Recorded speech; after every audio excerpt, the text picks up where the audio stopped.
গদি ছাড়ো গদি ছাড়ো গদি ছাড়ো গদি ছাড়ো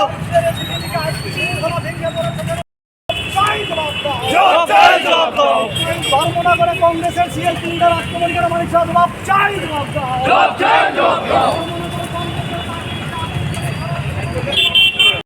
গলা ভেঙে পড়লো কেন মানিক শাহ জবাব চাই স্বরাষ্ট্রমন্ত্রী হায় হায় এই জবাব তোমায় দিতে হবে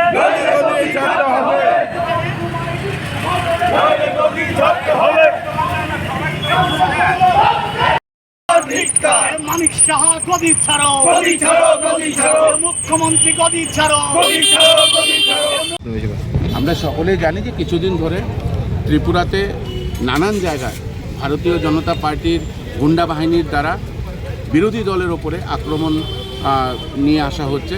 আমরা দেখেছি যে ধর্মনগরে আমাদের পার্টি অফিস রাতের অন্ধকারে আগুন জ্বালিয়ে দেওয়া হয়েছিল। তার প্রতিবাদে কালকে যখন আমাদের পার্টির তরফ থেকে সেখানের পুলিশ স্টেশনে পুলিশ অফিসারের সঙ্গে কথা বলতে যাওয়া হয়েছে, তার 1 ঘন্টা পরে আবার ভারতীয় জনতা পার্টির গুন্ডা বাহিনীরা এসে আমাদের পার্টি অফিসে ভাঙচুর করে, আবার আগুন লাগিয়ে দেওয়ার চেষ্টা করে। এবং আমরা দেখেছি যে কালকের দিনেই আমাদের পার্টি অফিস ভাঙার পরে তারা সিপিএমের একটা মিছিল চলছিল, সেই মিছিলে গিয়ে বেধড়ক পুলিশ প্রশাসনের সামনে পুলিশকে সামনে রেখে তারা সিপিএম পার্টির নেতা নেত্রীদের ওপরে লাঠি চালায়। এবং এটা এটা এটা কোনোভাবেই ভালো না এই রাজ্যের জন্য, কারণ বিরোধী দল হিসাবে বিরোধিতা মানুষ করবেই।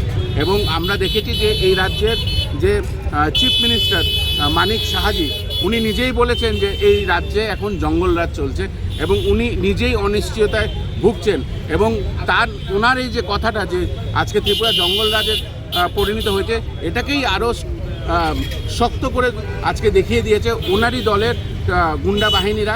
যে ধর্মনগরে আজকে যখন আমাদের সিএলপি লিডার শ্রী বিরোজিৎ সিনহাজি, বিধায়ক বিরোজিৎ সিনহাজি যখন পরিদর্শনে যান, সেখানে যখন পরিদর্শনের পরে উনি এসপি ম্যাডামের সঙ্গে দেখা করতে যান, সেখানে এসপি ম্যাডামের সেখানে এসপির অফিসের ভেতরে ঢুকে ভারতীয় জনতা পার্টির ছেলেরা অজস্র গালি এবং ওনার ওপর অ্যাটাক করার চেষ্টা করে। সেখান থেকে আমাদের বিধায়ক কোনোরকমভাবে নিজের যান বাঁচিয়ে এবং আমাদের যুব ছেলেরা সেখানে প্রতিরোধ করে। কিন্তু কথা একটাই যে বিরোধীরা কোনো কিছু করলেই তাদেরকে কথা বলার কণ্ঠা বন্ধ করে দেওয়া হচ্ছে, তাদেরকে মারা হচ্ছে, তাদের পার্টি অফিস ভাঙচুর করা হচ্ছে।